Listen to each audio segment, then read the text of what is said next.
Dahil hindi po talaga nagbibigay ng pagsubok yung Panginoon na hindi natin kayang lampasan. Kaya shoutout sa inyo lahat mga tol, sa lahat ng mga nag-pray, nagdasal para sa aming kaligtasan.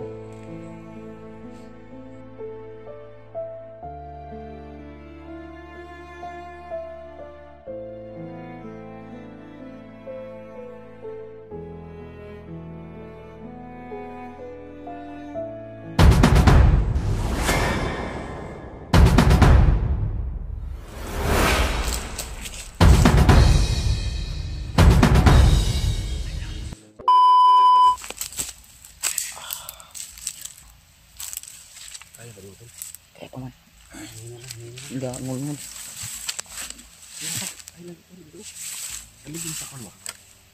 Balik, mabalik.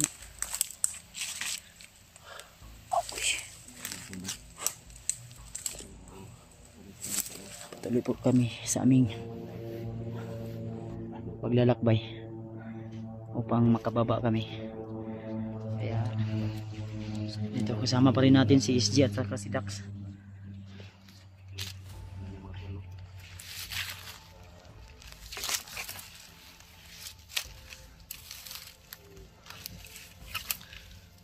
Kasi kung ibigatan ko ito tol, yung paa ko sakit, yung ugat kasi parang naipit yung ugat dito. Dali lang ko dapit sa unahan bro Dol. Pero pipilitin natin na makababa tayo tol sa lalong madaling panahon. Huwag po kayo mag-alala sa akin. Pinipilit ko po na lakasan yung loob ko dahil yung asawa ko ay nag-alala talaga sa aking sitwasyon. Alam niya na po yung kalagayan ko na nabali yung kumbaga na dislocate ito, napilay ako. Kaya umiyak nga yung asawa ko. So sabi niya sa akin ay nandun daw siya sa bahay nila SG ngayon, naghihintay kung kailan kami makababa. Sobrang nag-alala talaga yung asawa ko. At huwag po kayo mag-alala dahil nandito naman po si SG na handang makaalalay sa atin in kaso man na may mga kalaban na dumaan o dumating. Pipilitin namin hindi muna kami gagamit ng mga baril. Kung kailangan namin iputok yung mga baril namin ay wala tayong magagawa. Ang mahalaga ay makauwi tayong ligtas para makapagpahinga na rin ako kasi hindi ko talaga ginusto ang pangyayaring ito tol. Gawa ng galing pa kami sa misyon nung time na yon, din pag uwi ko hinatid ko yung pera nila mama na kailangan kasi wala din silang bigas doon sa bahay kasi nandun din si Brad Arnel. Kaya pag uwi ko nakashort nga lang ako, ito suot ko nga ngayon at nakaagaw tayo ng sinina pantalon. Yung short ko ay nabutas o napunit ba kasi ang balad ay nadisgrasya tayo gawa ng nabul kami. Yung pagtalon ko di ko namalayan na may bangin pala doon na yung pagtalon ko ba di talaga totally na yung paa ko ay na plaster og tarong. Kaya ito yung nangyari sa paa ko. Kaya inalalayan ko ng tungkod para makalakad ako. So ang inaalala ko baka may mga dumating at habulin na naman tayo nito. So malaki naman po yung tiwala ko kay SG at saka kay Dax. Dahil si Dax ay may kaalaman din about sa pakipaglaban, lalo na dati din itong commander. O habang nag-uusap kami, sinalaysay niya yung mga karanasan niya. Marami din siyang alam. Ang problema lang ay about sa agimat ay wala daw siyang taglay na agimat. Kaya sabi ko sa kanya, parang araw bro, bibigyan din kita. Kaya tiwala lang sa sarili, nalig tayo sa Panginoon. Dahil alam ko po ang lahat ng ito na nangyari sa buhay namin, sa buhay ko, ay karanasan lang po namin tol, o pagsubok lang po na kayang malagpasan. Dahil hindi po talaga nagbibigay ng pagsubok yung Panginoon na hindi natin kayang lampasan. Kaya shoutout sa inyo lahat mga tol, sa lahat ng mga nagpray, nagdasal para sa aming kaligtasan. Kailak mo nung ko bro. Wala lang po, ako'y bahala rin. Diba, ako, salamat ako sa akon ba, mga nagpray sa to bisag nata sa sitwasyon niya nga gustong tutulo yung luha ko tol, pero pinipigilan ko lang gawa na hindi pwedeng magpadala tayo sa ating damdamin na malungkot man o napakalungkot man o napakahirap man yung sitwasyon namin ngayon dito, eh, pinipilit pa rin naming lumaban. At na-appreciate ko talaga yung pagmamahal niyo sa amin, lalo na sa kaibigan natin na si SG, na handa talagang tumulong o tutulong. So kahit bago pa kami nagkakilala nito ni Dax, ay ramdam ko rin po yung kabaitan niya tol, na handa talagang ibuwis yung buhay para lang sa kaibigan, kahit hindi niya man kadugo. Sa matulungan niya lang daw na kasi gusto niyang bumawi sa lahat ng mga nagawa niyang kasalanan dati. At ngayon na nabago na siya, ay pinapangako niya sa kanyang sarili na kahit ano man ang mangyari, ang mahalaga ay makatulong daw. Kaya bilib ako sa taong ito to, na handang isakripisyo yung kanyang buhay para lang sa kaibigan. Tara bro, ninita? Yeah. May makakita tagdalan tayo.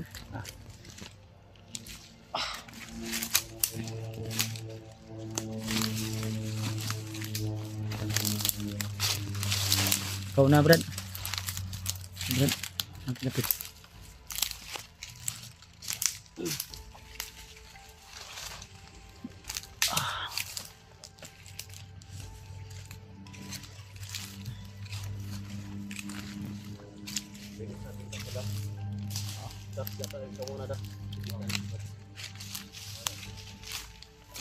Agoy. Bawa na ka to? Ha? Bawa na ka.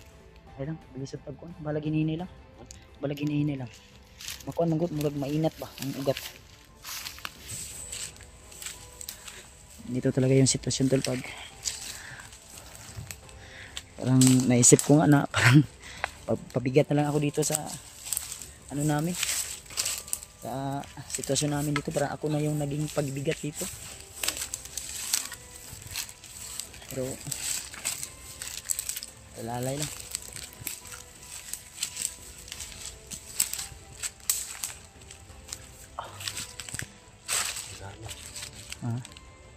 Ata Dax dire dito medyo hawan, madili bikila kunti.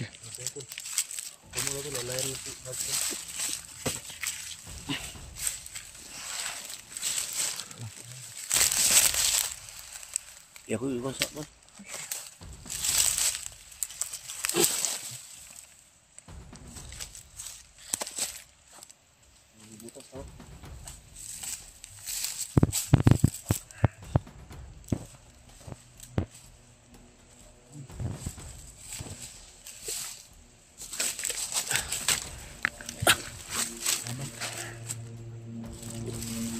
Apa Dax? Laban Dax.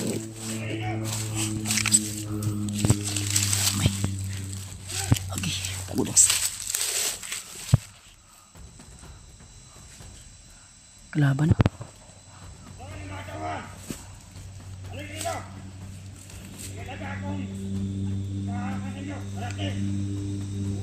May malagay na siya importante iparating tol.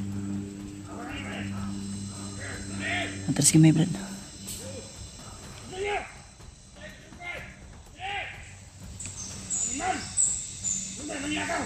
Commander ni ba? Ito yung sinasabi ko na hindi talaga maiwasan pag nandito pa tayo sa area.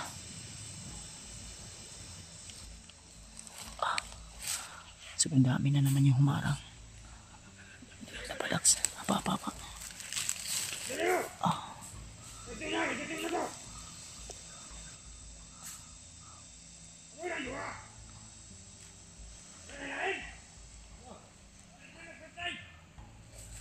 Di kanan yun. May malaga siyang impormasyon.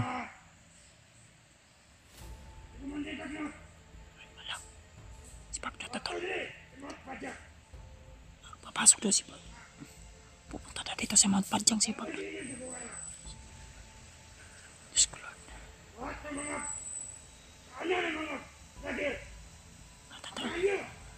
Natin ang daanan ng vlogger ay abangan. Diyos ko Lord. Paano ito mga baba?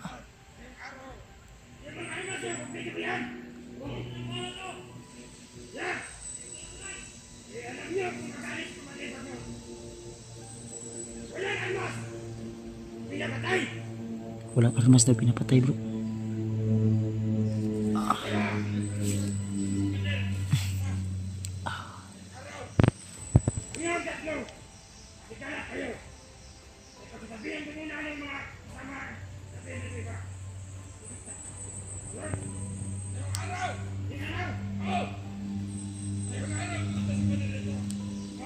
Narating daw si Commander Bagnot ngayong araw na ito tol.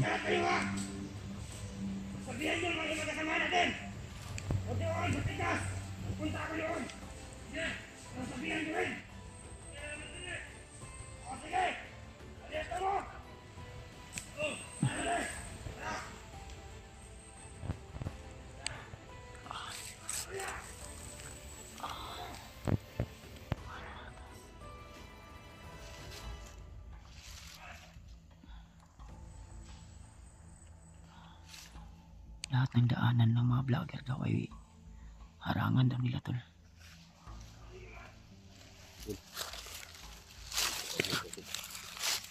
Nasa taas kami. Tungkod.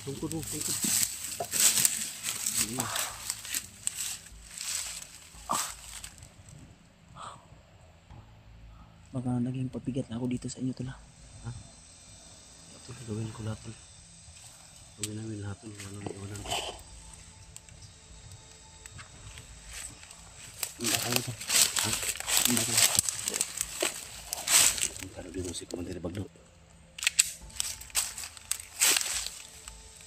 Lahat ng daanan na pwedeng daanan daw ng mga vlogger ay papantayan nila. Ito ka lang. Kaya na. Bakapan mo ako. Hindi ko po. Abot ako rin. Hindi ko kaliw kayo. Sa dyan talo. Parang bahala doon sa isa. Ay, sa totoo. Itong isa. Hindi mo ko dito. Ako nang bahala dyan. Ha? Ako iwan si Pops. Kailangan ba na isa lang? Isa kang kapantay doon. Malayo lang. Malayo. Yes, Ako nang bahala nito, Tol. Huwag mo siyang iwan. Ha? Pagbalik ko. Yung isa na kapantay. Kailangan mo.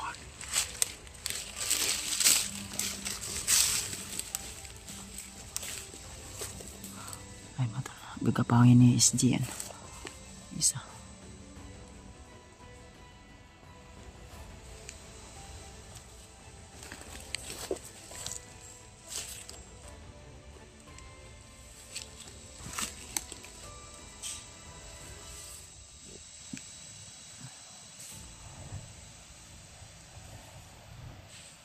Ay, salamat. Ingat ka bro.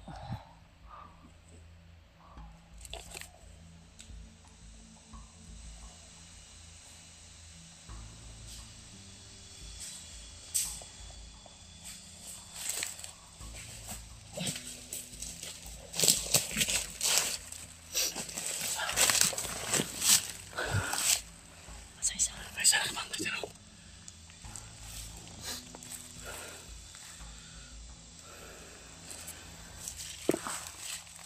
Ito isa.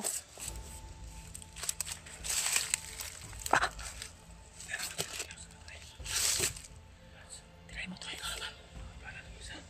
Bantay. Tayo.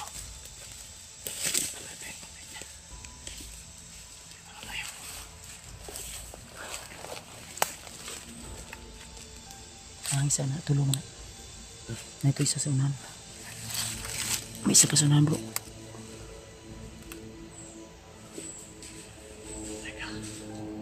This one. Good job, bro.